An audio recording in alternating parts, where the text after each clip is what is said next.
My name is Tiffany Upton.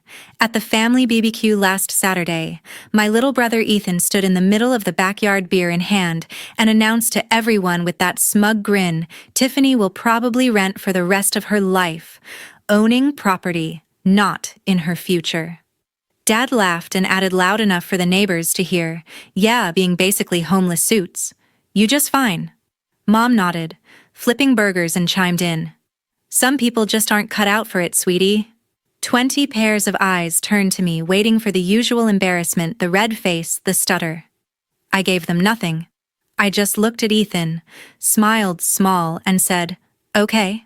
Then I pulled out my phone, typed one single text to Harrison, hit send, grabbed my keys, and walked straight to my car. By the time I reached the driver's door, my screen already showed 20 missed calls, all from the same number. That was the exact moment the game changed forever, and they had no idea what was coming next.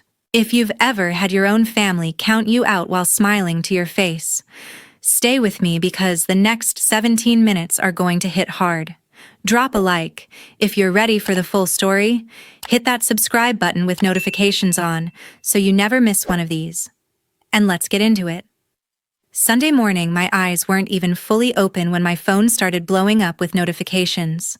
I've always been Tiffany Upton, the older sister who never quite fit the family picture. From the time I was 12, Mom and Dad made it clear Ethan was the one with the bright future, the varsity jacket, the full-ride scholarship offers, the corner office waiting for him the day he graduated. I was the quiet kid who worked nights at the college auto shop, came home smelling like motor oil, and got asked in front of guests why I couldn't just try harder like your brother. They never asked what I actually did after I dropped out of senior year of college. They assumed I was drifting, maybe waiting tables, definitely renting forever. I let them think that. What I really did was take every dollar I saved from fixing transmissions and buy my first failing Jiffy Lube franchise outside Atlanta for pennies on the dollar. The owner was drowning in debt and just wanted out. I turned it around in 9 months. Then I bought another. Then another. Right now, I own 15 quick-service garages spread across Georgia and South Carolina, all under holding companies no one in my family has ever heard of. Cash flow is steady, margins are fat, and I still drive a 10-year-old Civic because flashy cars bring questions I don't want to answer.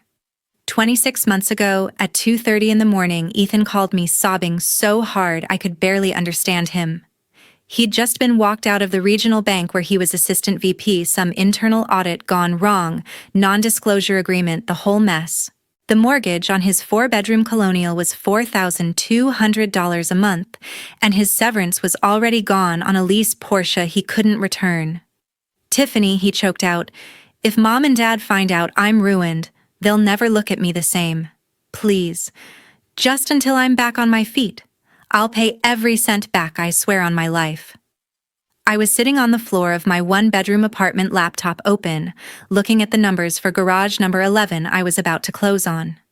Something in his voice, the pure terror of losing the golden boy mask, hit me hard.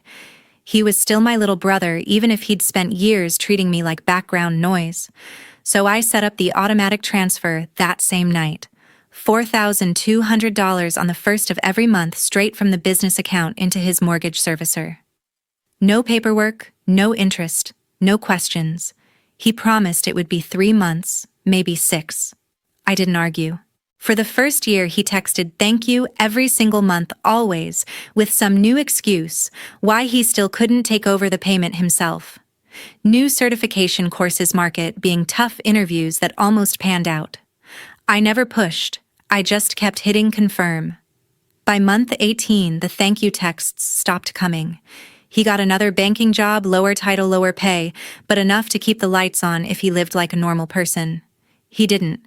Instead, he started posting pictures in front of the same house my money was keeping, caption things like hard work finally paying off and living proof, dreams come true. I saw every single one. I never liked, never commented. I just kept the money flowing. 26 months went by and I never missed a single transfer. Ethan used that money like it grew on trees. 6 months in a brand new Ford F-150 Raptor showed up in his driveway, matte black 35-inch tires, the kind of truck that costs more than most people make in a year.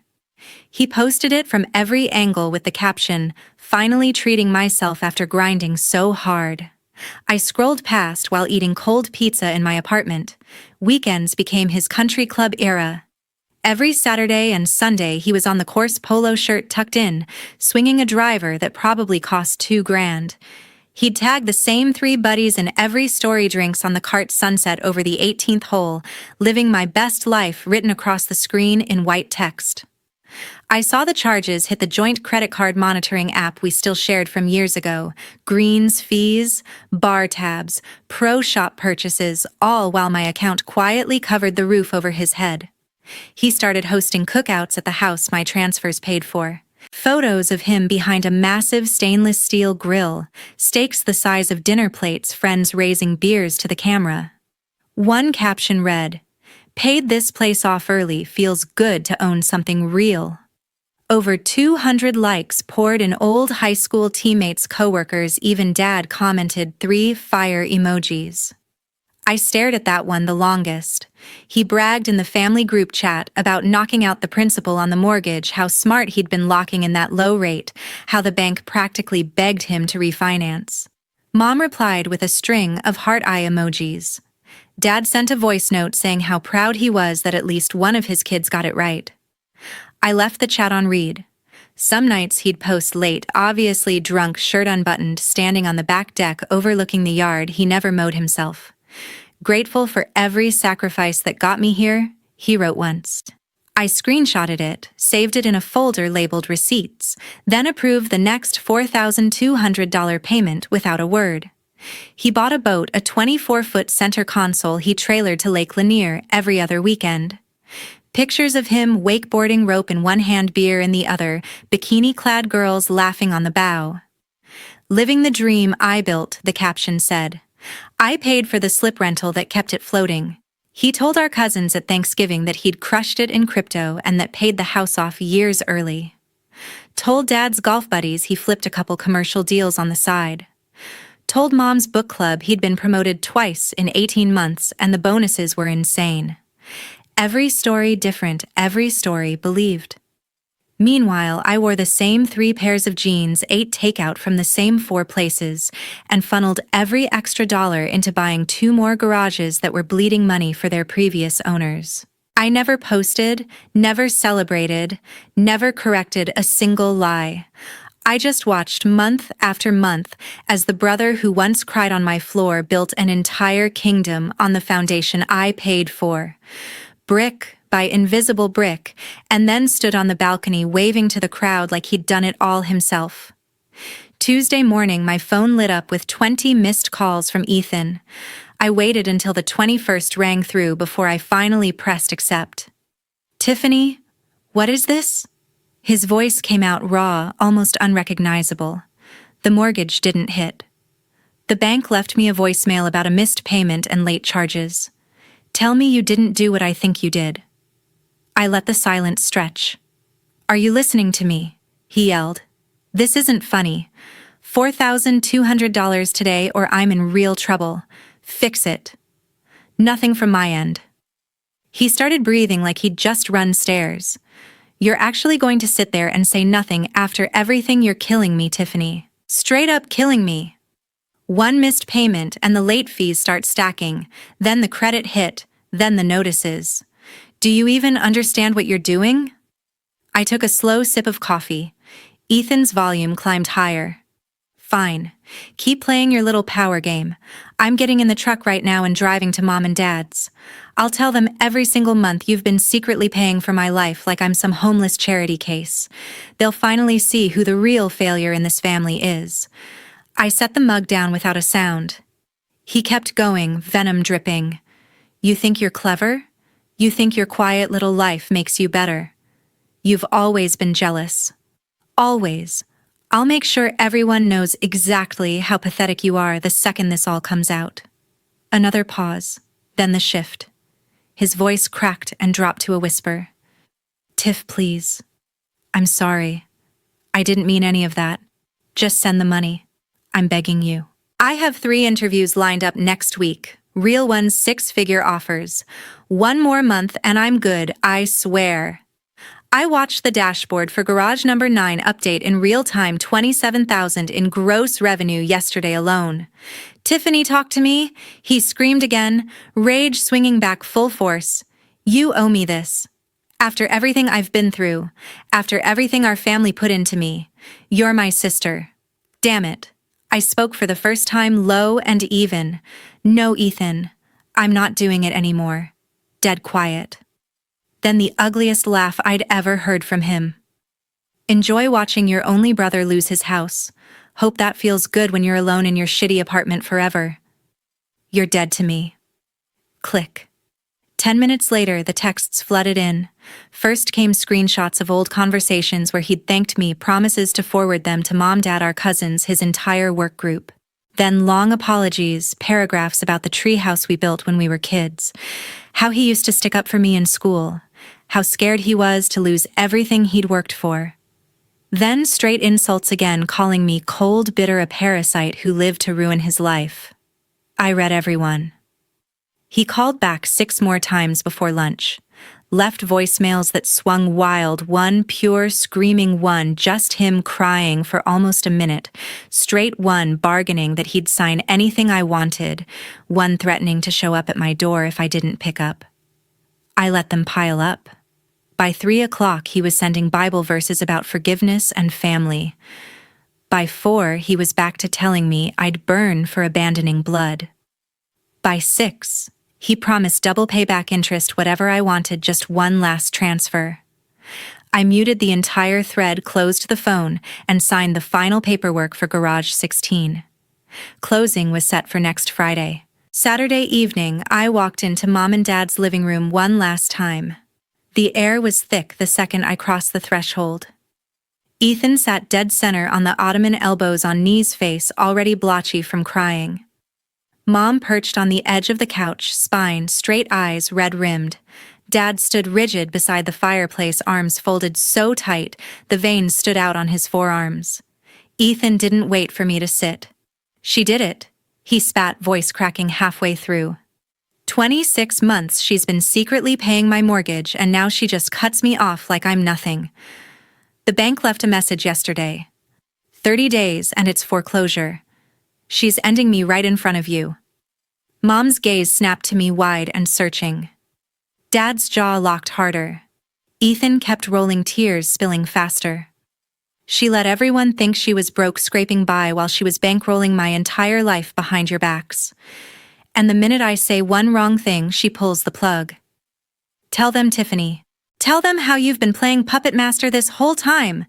He spun toward me, practically screaming. Say it. I set my leather tote on the coffee table, pulled out the iPad, woke the screen, and turned it around. Harrison had built the perfect summary page, 15 live locations, real-time P&L net profit. After every expense, debt payment, and payroll, $82,411 for the month so far, still 10 days left.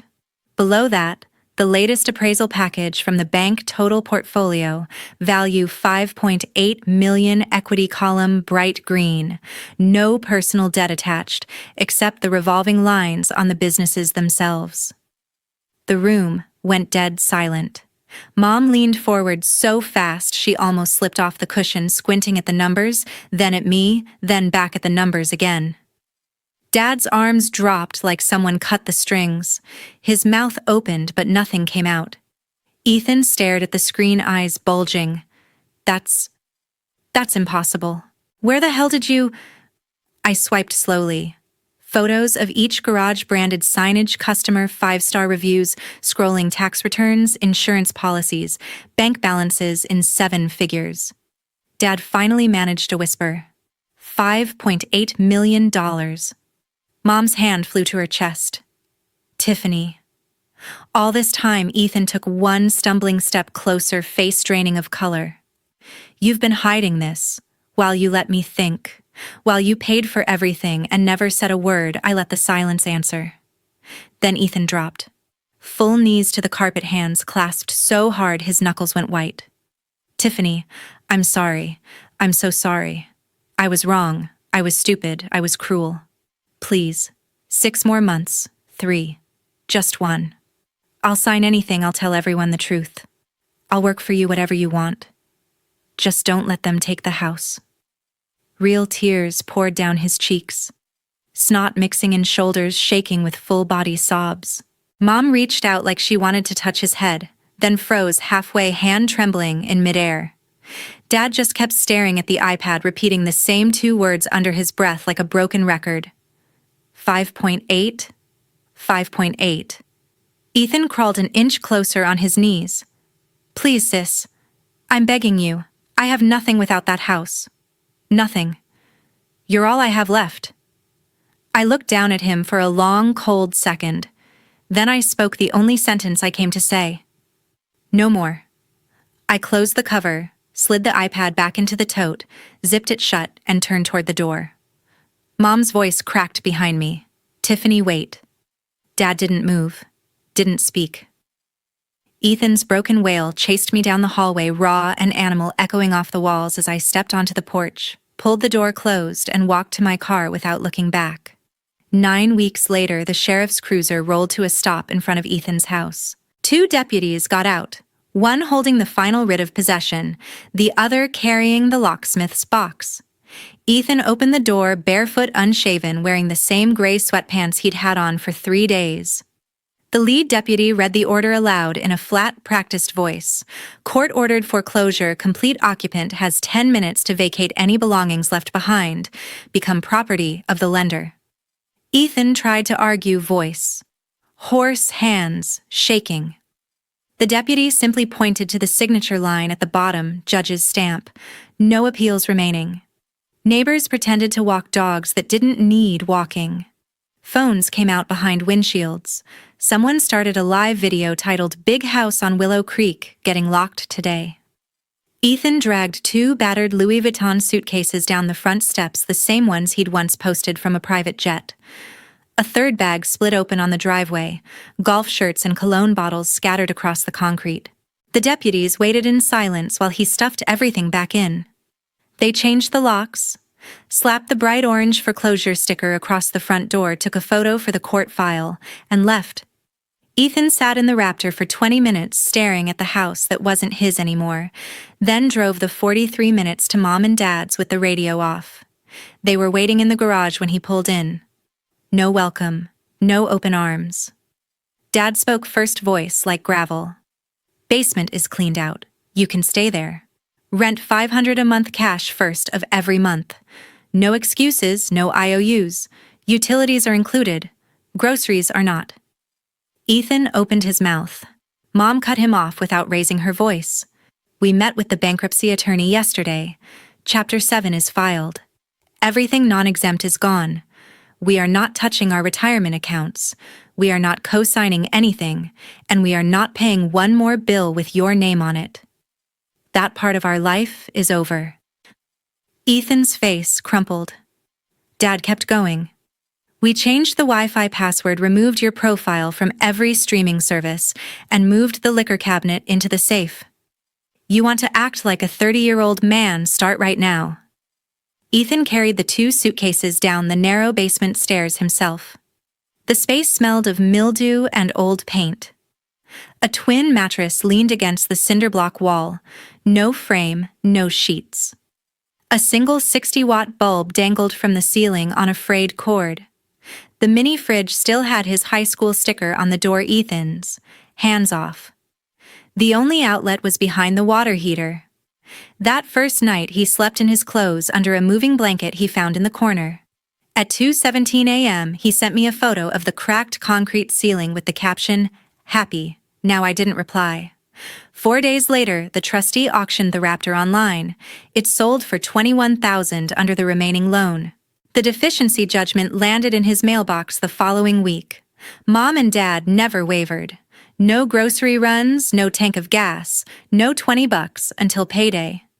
Ethan took an entry-level tech job at one of my garages, different county, $16 an hour. Every morning he clocked in wearing the navy polo with the company logo I own, spent 8 hours under other people's cars, and cashed a paycheck that came out of the same profit center that used to keep his old house afloat. The country club membership lapsed. The boat was repossessed at the marina. The custom golf clubs appeared on Marketplace for a fraction of what he paid. Mutual friends quietly unfollowed or blocked him once the full story spread through the neighborhood group chat. Mom set the basement lights on a timer off at 11 sharp. Dad removed the interior basement door handle so it only opened from the upstairs side. When Ethan asked for an advance on rent, Dad slid a printed list of warehouse and delivery jobs across the kitchen table circled in red pen. Evenings, he sat on the back steps smoking off-brand cigarettes, staring at the pool that used to host 30-person parties. Mom watched from the kitchen window for a minute, then closed the blinds. He tried calling me every Sunday for the first 4 weeks. I never answered. The voicemails went from rage to bargaining to silence. I deleted them all. By the end of week 9, the calls stopped completely. That was the last direct contact I ever had with what was left of Ethan's old life. I took the last flight to Tampa on a cloudless morning. The building sits on the northern tip of Clearwater Beach, white concrete and blue glass 15th floor corner unit. I had bought it cash 2 years earlier through a Delaware LLC. Nobody back home would ever connect to me. When the elevator doors opened directly into the foyer, I dropped my only carry-on, kicked off my shoes, and slid every balcony door wide open. Gulf air poured in thick with salt and heat, erasing every trace of Georgia the second it touched the walls. That same afternoon, I walked into a Verizon store, paid cash for a new iPhone, and ported my old number to a burner long enough to watch every contact go gray. Then I killed the old line for good. New number, new iCloud, new email, new plates on the car, already waiting in airport long-term parking. Harrison handled the paperwork, mailing address changed to a private box in Clearwater, voter registration, switched to Florida the same day, social profiles either locked or deleted. By sunset, the old Tiffany Upton had vanished from every server my family could reach. They still tried. Mom started texting the dead number within 48 hours. Harrison forwards the screenshots when they bounce long paragraphs about how blind they were, how sorry they are, how they never once asked what I actually did for a living. Dad sent a single voice note that just repeated my name 3 times. Then nothing. I never pressed play. They drove to 3 different garages over the next month. Showed my old driver's license photo to managers who had strict instructions. No information, call security if they return. They left after the 3rd location without a word. I furnished the condo slowly, deliberately. White oak floors, pale linen, sectional teak dining table that seats 8, but will never be used for more than 2. The only thing on the walls is one framed photograph, me at 26, standing in the first dirty bay I ever bought, holding rusted keys, grease on my cheek, smiling like I already knew how the story would end.